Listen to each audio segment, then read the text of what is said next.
نحمده ونصلي على رسوله الكريم أما بعد فأعوذ بالله من الشيطان الرجيم بسم الله الرحمن الرحيم الذي يؤتي ماله يتزكى وما لأحد عنده من نعمة تجزى إلا ابتغاء وجه ربه الأعلى.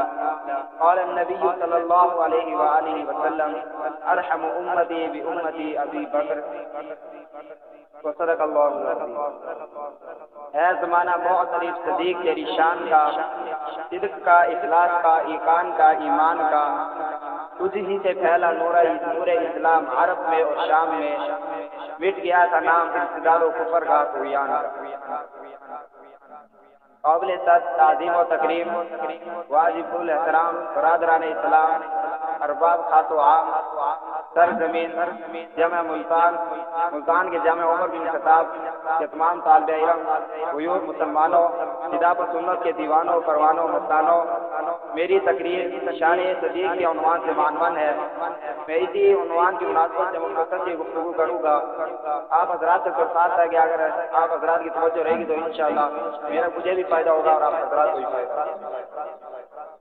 میں نے سورۃ اللیل میں سے ایک آیات پڑھی ہے جس کے اندر اللہ تبارک و تعالیٰ نے صدیق اکبر کے فضائل کو بیان کیا ہے. اسی آیت کے اندر اللہ تعالیٰ نے صدیق اکبر کے فضائل کے ساتھ ساتھ دشمن صدیق کی 3 خواص سے بھی ذکر کی. میں نے سورۃ اللیل میں سے کچھ آیات پڑھی ہے. اس کے بعد سورۃ الضحیٰ ہے. علماء نے لکھا ہے کہ سورۃ اللیل کے اندر فضائل پیغمبر ہے اور سورۃ الضحیٰ میں فضائل مصطفیٰ ہے. اور ان دونوں کو صفتوں کا نام بعض علماء نے یہ بھی لکھا ہے کہ سورۃ اللیل کا نام فضائل صدیق ہے اور سورۃ الضحیٰ کا نام فضائل مصطفیٰ ہے. اور یہ بھی ایک عجیب نقطہ ہے کہ سورۃ اللیل پہلے ہے اور سورۃ الضحیٰ بعد میں ہے. فضائل صدیق کا تذکرہ پہلے ہے اور فضائل مصطفیٰ کا تذکرہ بعد میں ہے. اس طرف اشارہ کر دیا کہ جب تک ابو بکر سے تعلق نہیں ہوگا اس وقت نبوت سے تعلق ہو ہی نہیں سکتا. میرے محترم دوستو، سیدنا صدیق اکبر رضی اللہ تعالیٰ عنہ یہ ملت اسلامیہ کا وہ واحد انسان تھا جس کو اللہ تبارک تعالیٰ نے کی صفات اور امتیاز کا حامل بنایا تھا. شاہ عبدالعزیز محدث دہلوی نے لکھا ہے کہ نبی اور صدیق کے اندر صرف اتنا فرق ہے جیسے 2 لیمپ ہو، ان میں سے ایک روشن ہو اور دوسرے میں ساری روشن ہونے کی ساری صلاحیتیں موجود ہیں. اس کے اندر جلنے کی صلاحیت بھی موجود ہے، اس کے اندر تیل بھی موجود ہے. صرف فرق اتنا ہے کہ ایک کو آپ نے روشن کیا ہوا ہے، وہ اپنی روشنی سے سارے علاقے کو منور کر رہا ہے. دوسرے کو آپ نے روشن نہیں کیا ہوا ہے، اگر آپ اس کو روشن کر دے تو وہ بھی آپ سے روشن ہو جائے گا. شاہ صاحب نے لکھا ہے کہ نبی اور صدیق میں صرف فرق اتنا ہے کہ اللہ تعالیٰ جو صفات صداقت میں رکھتے ہیں وہی صفات اللہ تعالیٰ نبوت میں رکھتے ہیں. یا اس کو یوں کہہ دیجیے کہ جو صفات اور خصوصیات اللہ تعالیٰ نبوت میں رکھتے ہیں اسی کا عکس کامل خدا صدیق کو بناتا ہے. صرف فرق اتنا ہے کہ اللہ تعالیٰ نبی کے سر پر نبوت کا تاج رکھتا ہے، جس کی روشنی سے وہ پوری دنیا کو منور کر رہا ہوتا ہے. صدیق کے سر پر نبوت کا تاج نہیں ہوتا. اگر اس کے سر پر بھی نبوت کا تاج رکھ دیا جائے تو وہ بھی ویسے ہی روشنی دے گا جیسے حضور اپنی روشنی سے پوری دنیا کو منور کر رہا ہے. تو صرف فرق اتنا ہے کہ جیسے 2 بتیاں رکھی ہوئی ہو، ایک روشن ہو اور دوسری روشن نہ ہو، وہ صرف انتظار میں ہو کہ ایک اگر چلی جائے تو اس کی جگہ پر دوسری روشنی ہو جائے، دوسری جل جائے. بیائی ہی اسی بات کو سمجھ لیجیے کہ اللہ تعالیٰ نے نبی کے صدیق کا یہی ایک تعلق رکھا ہے کہ جب تک آمنہ کا ذر یتیم دنیا کے اندر رہے اس وقت تک آپ اسلام کی کاوش اور محنت سے پوری دنیا میں دین پھیلتا رہا. جب آپ اسلام کے انتقال کے بعد آپ کے منصب اور مقام پر جس پر آپ اللہ تعالیٰ انبیاء کو استقامت کے ساتھ کھڑا کرتے تھے اس وقت حضرت رضی اللہ عنہ نے یہ جملے کہے تھے، اے ابو بکر انت کنت مقام الانبیاء، اے ابو بکر تو آج اس مقام پر کھڑا ہے جس مقام پر اللہ تعالیٰ انبیاء کو استقامت کے ساتھ کھڑا کرتے تھے. اور جو استقامت کے ساتھ ابو بکر تو کھڑا ہے. آپ اسلام کی استقامت کا تو یہ عالم تھا کہ اللہ کے نبی نے کھل کر یہ اعلان کر دیا تھا کہ لوگوں میرے ایک ہاتھ میں چاند اور دوسرے ہاتھ میں سورج رکھ دو تو میں ان دونوں کو چھوڑ سکتا ہوں، لیکن جس راستے پر خدا نے مجھے کھڑا کیا ہے اس راستے کو نہیں چھوڑ سکتا. یہ استقامت کا عالم سیدنا ابو صدیق اکبر رضی اللہ تعالیٰ عنہ کا ہے کہ جس پر حضرت فاروق اعظم رضی اللہ عنہ نے فرمایا تھا حضرت حالات کو سامنے رکھا جائے. اس وقت ابو بکر صدیق رضی اللہ عنہ نے جواب میں فرمایا، اے عمر انت غیار فی الجاہلیہ وغفار فی الاسلام. اس کے بعد یہ جملے کہے تھے، اے عمر میں یہ بات تو برداشت کر سکتا ہوں کہ مدینے کے اندر خون کی ندیاں بہہ جائے، میں اس بات کو تو برداشت کر سکتا ہوں کہ پرندے اڑتے ہوئے آئے ہمارے ہوش روچ جائے، میں اس بات کو برداشت کر سکتا ہوں کہ عورتیں بیوہ ہو جائے، میں اس بات کو تو برداشت کر سکتا ہوں کہ بچے یتیم ہو جائے. لیکن یہ ان کو دین انا حی، ابو بکر اس بات کو برداشت نہیں کر سکتا کہ صدیق بھی زندہ رہے اور نبی کے دین میں کسی قسم کی کمی واقع ہو جائے. توجہ وقت بہت کم ہے، میں وقت کے اندر اپنی گفتگو کو پوری کرنا چاہتا ہوں۔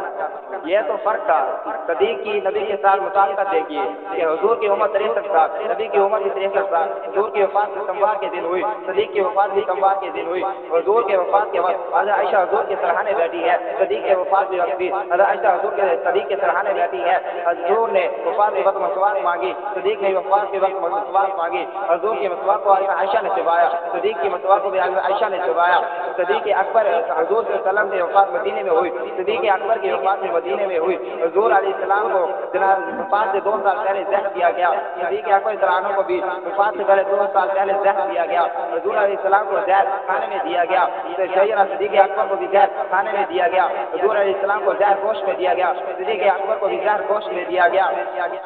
حضور علیہ السلام کو زہر یہودیوں نے دیا، صدیق اکبر رضی اللہ عنہ کو زہر بھی یہودیوں نے دیا۔ حضور علیہ السلام کے ساتھ ایک صحابی تھا، شریک تھا، وہ شہید ہو گیا، لیکن خدا نے دو کو بچا لیا۔ اسی طرح ابوبکر صدیق کے ساتھ بھی ایک صحابی تھا، وہ صحابی شہید ہو گیا، لیکن خدا نے صدیق کو بچا لیا۔ یہ صدیق ہے، کیسا نبی ہے، کیسا اس کا صدیق ہے کہ جس وقت حضور علیہ السلام کے آپ علیہ السلام نے اپنی وفات سے 14 دن پہلے مصلی چھوڑا، صدیق اکبر نے 14 دن وفات سے 14 دن پہلے مصلی چھوڑا، 15 دن پہلے بخار آیا، صدیق اکبر تعالیٰ کو بھی 15 دن پہلے بخار آیا۔ آپ علیہ السلام نے وفات سے 4 دن پہلے مصلی چھوڑا، صدیق اکبر نے بھی 4 دن پہلے مصلی چھوڑا۔ آپ علیہ السلام نے مصلی پر اس کو کھڑا کیا جس نے بعد میں خلیفہ بننا تھا، صدیق اکبر نے بھی اس کو کھڑا کیا جس کو بعد میں خلیفہ بننا تھا۔ آپ علیہ السلام کے 2 دماغ عشرہ مبشرہ میں سے ہے، صدیق اکبر کے بھی 2 دماغ عشرہ مبشرہ میں سے ہے۔ آپ علیہ السلام کی بیٹی فاطمہ الزہرا نے چکی پیتی ہے، صدیق اکبر کی بیٹی اسماء نے بھی چکی پیتی ہے۔ آپ علیہ السلام کی بیٹی زینب کو دھکا دیا گیا، صدیق اکبر کی بیٹی اسماء کو بھی دھکا دیا گیا۔ آپ علیہ السلام کے نواسے حضرت حسین کو شہید کیا گیا، صدیق اکبر کے نواسے حضرت عبداللہ بن زبیر کو بھی شہید کیا گیا۔ آپ علیہ السلام کے نواسے کا سر کاٹا گیا، صدیق اکبر کے نواسے کا بھی سر کاٹا گیا۔ آپ علیہ السلام کے نواسے کو ظلماً قتل کیا گیا، صدیق علیہ السلام کی صدیق کے نواسے کو بھی ظلماً قتل کیا گیا۔ آپ علیہ السلام کے نواسے کو خلافت کے مسئلے میں شہید کیا گیا، صدیق علیہ السلام کے نواسے کو بھی خلافت کے مسئلے میں شہید کیا گیا۔ یہ کتنا فضیلتوں والا صدیق ہے، جس کی شان بھی بڑی عجیب ہے کہ آپ علیہ السلام کے وفات کے وقت فرمایا تھا الصلاۃ الصلاۃ، صدیق اکبر نے وفات کے وقت فرمایا الصلاۃ الصلاۃ۔ آپ علیہ السلام کے آخری الفاظ یہ تھے اللہم فی الرقیق الاعلی، صدیق اکبر کے آخری الفاظ یہ تھے اللہم فی الرقیق الاعلی۔ صدیق آپ علیہ السلام کے جنازے کے لیے جو چارپائی لائے گی وہی چارپائی صدیق اکبر کے جنازے کے لیے لائے گی، جس چادر سے آپ علیہ السلام کا چہرہ ڈھانپا گیا وہی چادر صدیق اکبر عنہ کے چہرے پر آئی۔ جس حجرے میں آپ علیہ السلام کی قبر بنی اسی حجرے کے اندر صدیق اکبر عنہ کی قبر بنی۔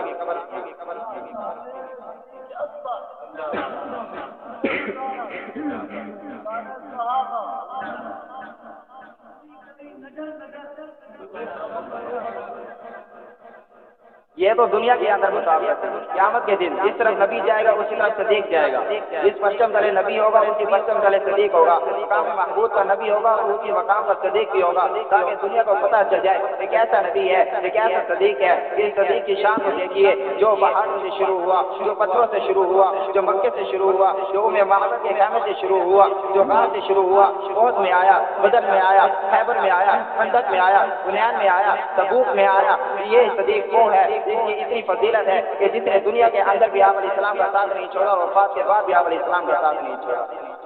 اگر آپ حضرات اس بات پر توجہ کریں تو آپ کو یہ بات سمجھ میں آ جائے گی کہ حضرت صدیق اکبر یہ فطری طور پر مسلمان ہے، یہ فطری طور پر مسلمان ہے۔